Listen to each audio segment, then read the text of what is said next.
וואו! הכל נופל לנבטים, אני אומר לך, מתקפה אחת החזקות.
Situasi geopolitik dunia semakin memanas. Rudal-rudal Iran, Amerika Serikat, dan Israel semakin membara dan merenggut banyak korban jiwa.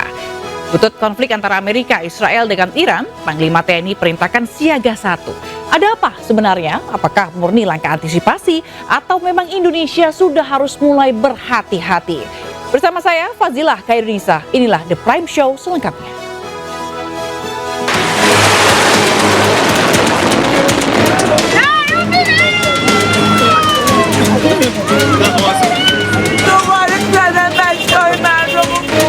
Everything they have is gone, including their leadership.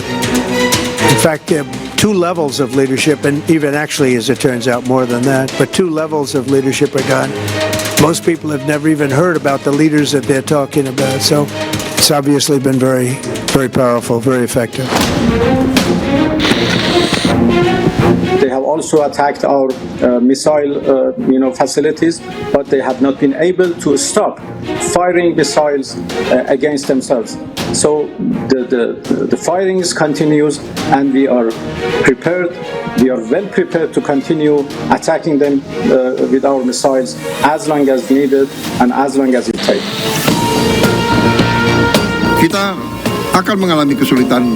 Saya tidak akan menutupi itu. Apapun terjadi, di mana bangsa-bangsa lain banyak akan mengalami kesulitan, minimal kita aman.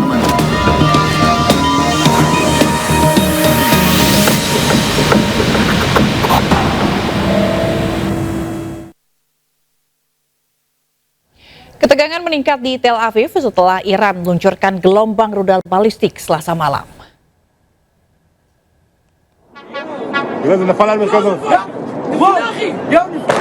Militer Iran merilis rekaman peluncuran sejumlah rudal berat. Israel, pangkalan di Irak dan Bahrain menjadi targetnya. Sistem pertahanan udara Israel berupaya mencegat serangan, namun beberapa rudal berhasil lolos dan menghantam daerah perkotaan. Warga Israel panik dan berlarian ke jalanan saat ledakan terjadi. Amerika Serikat terus melancarkan serangannya ke Iran, dan kali ini Amerika Serikat menyasar Angkatan Laut Iran.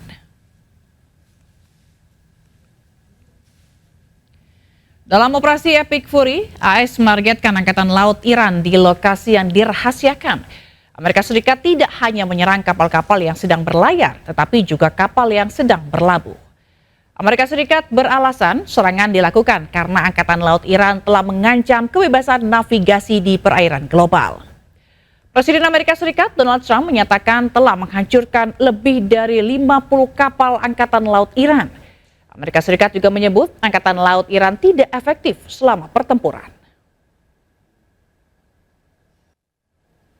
Ya, pemirsa, akibat serangan AS Israel di Teheran, mayat bayi ditemukan di dalam reruntuhan bangunan.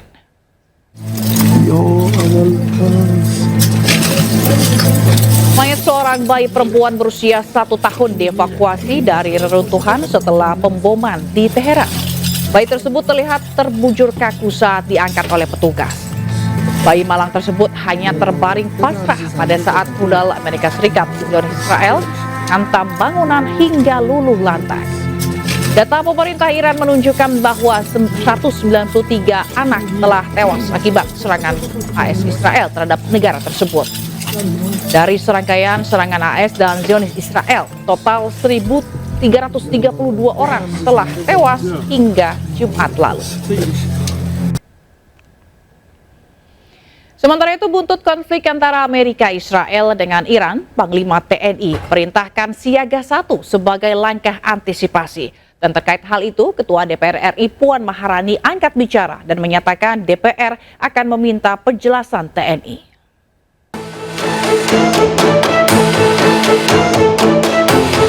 Panglima TNI Jenderal Agus Subianto memerintahkan jajarannya untuk siaga tingkat 1 sebagai langkah antisipasi perkembangan situasi di dalam negeri.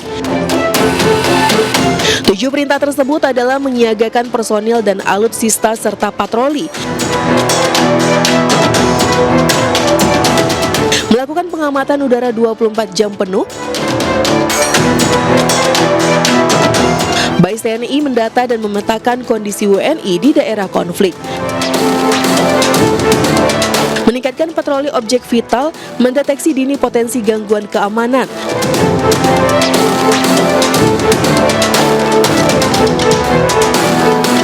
melakukan kesiapsiagaan di tiap kesatuan, dan segera melaporkan ke Panglima TNI perkembangan situasi yang terjadi di dalam negeri. Ketua DPR RI Puan Maharani meminta TNI memberikan penjelasan terkait peningkatan status siaga 1 yang dilakukan akhir pekan lalu menyikapi memanasnya situasi geopolitik di Timur Tengah. DPR menilai penjelasan terbuka diperlukan agar masyarakat mendapat informasi yang jelas. Aparat hukum atau TNI itu selalu siap siaga, namun kalau kemudian sampai ada keluar surat seperti itu dalam situasi seperti ini, mungkin apakah itu diperlukan atau tidak, lebih baik TNI memberikan penjelasan yang konkret atau jelas, nanti akan ditanyakan melalui komisi terkait. Terkait dengan hal yang tadi ditanyakan, saat ini kami masih meminta masukan-masukan terkait dengan hal tersebut supaya lebih banyak masukan dari pihak-pihak tertentu, meaningful participation-nya dari bukan hanya dari satu pihak namun semua pihak terkait supaya lebih komprehensif dan jangan sampai kemudian tumpang tindih dengan undang-undang yang lain. Sementara Kapuspen TNI Brigjen TNI Aulia Dwi Nasrullah menyebut TNI siap siaga mengantisipasi perkembangan lingkungan internasional, regional maupun nasional. Upaya TNI perkuat pertahanan negara adalah memeriksa kesiapan pasukan. Tim Liputan iNews melaporkan.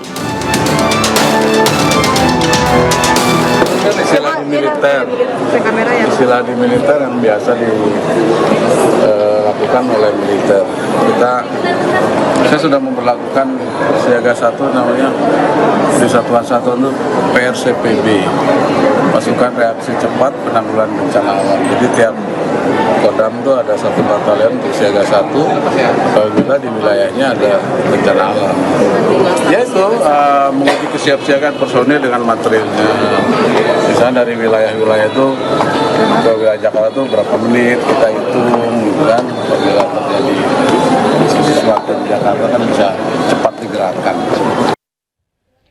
Ya pemirsa, Panglima TNI menyebutkan siaga 1 merupakan istilah yang biasa di militer. Namun banyak pihak menilai hal tersebut tidak sesuai konstitusi, bahkan konteks siaga 1 ini perlu dijelaskan lebih detail agar tidak menimbulkan kepanikan. Dan kita akan membahasnya bersama Anton Aliabas, pengamat geopolitik, serta Al-Araf dari Koalisi Masyarakat Sipil. Selamat malam Bapak-Bapak. Malam Mbak Jela. Malam Mbak. Selalu. Oke, kita ke Mas Al-Araf dulu ya.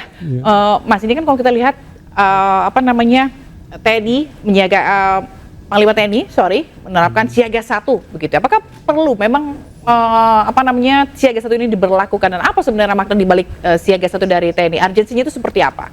Ya, pertama penilaian siaga 1 ini kan berdasarkan bacaan Panglima dan TNI terhadap geopolitik yang ada ya, dalam konteks Iran. Nah, menurut saya itu agak kurang pas dan kurang tepat itu. Kenapa? Karena penilaian atas realitas objektif kondisi dalam negeri dan global itu sebaiknya dilakukan oleh otoritas sipil, yakni Presiden dan DPR. Karena tugas TNI dan Panglima TNI adalah sebagai pelaksana kebijakan pertahanan negara, sehingga penerapan tentang siaga 1 seharusnya diawali dengan penilaian Presiden dan DPR tentang realitas kondisi objektif di dalam negeri dan kondisi geopolitik yang ada. Nah, Presiden kan secara umum belum menyampaikan bahwa realitas kondisi geopolitik dan kondisi dalam negeri membutuhkan untuk pelibatan militer dalam konteks siaga 1 dalam konteks keamanan itu. Sehingga ini menurut saya terlalu terburu-buru. Dan yang lebih tepat adalah itu harusnya dibaca oleh Presiden dan DPR. Jadi siaga 1 ini kurang pas, apalagi sampai surat telegram itu isinya pengerahan penanganan objek vital dan beberapa tempat yang menurut saya juga kurang pas, karena kapasitas sipil, pemerintahan sipil, institusi penegak hukum masih bisa mengatasi yang ada. Situasinya belum berada dalam situasi yang urgent sebenarnya, dan karena pilihan pelibatan militer itu harus last resort, Mbak, pilihan terakhir ketika kapasitas sipil sudah tidak bisa mengatasinya lagi. Nah, buat saya yang jauh lebih penting adalah siaga 1 APBN gitu, karena harga minyak tinggi gitu, bukan siaga 1 yang dilakukan oleh TNI. Apa yang penting dalam siaga 1 ekonomi APBN kita adalah realokasi APBN menjadi penting, karena subsidi BBM dengan harga minyak yang tinggi pasti akan membebani anggaran negara. Konsekuensinya apa? Yang harus lebih penting bagaimana belanja ugal-ugalan pemerintah gitu ya, untuk hal-hal yang menyedot 300 triliun seperti MBG itu harus dievaluasi secara serius. Kalau enggak, Anda memilih terkait dengan BBM subsidinya dicabut, atau Anda memilih terus meneruskan program MBG yang kontroversial. Menurut saya siaga 1 yang lebih penting adalah siaga 1 APBN, bukan siaga 1 TNI itu. Oke, kita ke Bang Anton. Bang Anton, kalau misalnya melihat sebenarnya akan terkait dengan siaga 1 ini seperti apa? Apakah memang Indonesia akan benar-benar berdampak atau terdampak dari perang ini? Sebenarnya kita harus lihat bahwa ada ketidakpastian ya, situasi ketika Amerika Serikat dan Israel menyerang Iran. Saya mendapat kabar bahwa Israel sudah mulai menebar ranjau, gitu ya, ranjau laut di itu. Artinya apa? Iya, bahwa kita bicara Selat Hormuz ini memang cuma sekitar 20-30%, tapi kan dampaknya itu meluas kemana-mana, gitu ya. Nah, itu saat. Ketiga, bahwa kalau kita bicara tentang apakah ini tidak ada dampak, sampai hari ini sih mungkin belum, selain tadi yang disampaikan oleh Mas Al terkait harga minyak. Tapi potensi melebarnya menjadi luas, gitu. Karena apa? Kan ketika kita bicara dunia ada banyak choke point, dan di kita ada choke point yang juga di mana ada kerawanan. Kita bicara Selat Malaka, ada Laut Cina Selatan. Gitu. Nah, itu sedikit banyak juga ada potensi keterlibatan, ada Amerikanya di situ, ada Cinanya di situ. Ya. Bagi saya ketika ngelihat siaga 1 ini, saya ngelihatnya adalah ini adalah bentuk preventif yang dilakukan, gitu ya. Ada, kalau saya misalnya ini adalah bentuk konsolidasi awal yang dilakukan oleh TNI. Ya, memang untuk mengakhiri kegaduhan, memang butuh kemudian ada penjelasan. Itu yang disampaikan oleh Bu Puan, bahwa DPR kemudian memanggil TNI dan juga Kemhan untuk menjelaskan kenapa, memang situasinya seperti apa, justifikasinya apa, sehingga kegaduhan ini bisa menjadi turun. Tapi Bang, misalnya ada nggak sih, mungkin misalnya ada informasi sebenarnya sudah diterima oleh Panglima TNI, tapi memang tidak bisa disampaikan ke publik, makanya ada langkah preventif ini? Iya, biasanya siaga 1 seperti itu diawali dengan informasi-informasi intelijen. Ya, kalau namanya informasi intelijen kan tentu nggak bisa diumumkan ke publik, ya, jadi tidak intelijen, itu menjadi informasi publik, gitu. Jadi berarti menurut Anda siaga 1 ini, jika memang ada informasi itu, siaga 1 ini memang perlu dilakukan? Jadi siaga 1-nya bukan dalam konteks saat ini sedang genting, gitu ya. Karena siaga 1 kan macam-macam. Ada seringkali peningkatan status itu karena mengikuti situasi keamanan, gitu. Ini genting, maka kita siaga 1. Nah, kegentingan kita belum nyampe. Tapi kita butuh nih, jangan sampai ternyata nanti ada eskalasi nyampe ke sini, kita baru bergerak.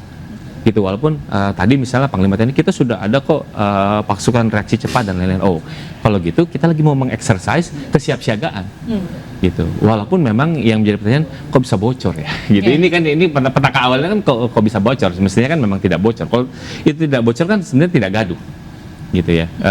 Karena kan memang ketika kita bicara ini lagi ada arus mudik, arus balik, memang di beberapa tempat, terutama di bandara, di pelabuhan, terminal kan memang terkadang ada penebalan ya, gitu ya. Jadi sebenarnya kuncinya adalah kenapa itu bocor, gitu ya kan. Artinya Panglima TNI memang harus mengevaluasi tuh sistem pengamanan suratnya, gitu kan. Itu semestinya nggak boleh bocor, gitu. Tapi kedua, karena ini sudah jadi konsumsi publik, maka penting untuk kemudian ada penjelasan yang lebih komprehensif dan tidak berbeda-beda.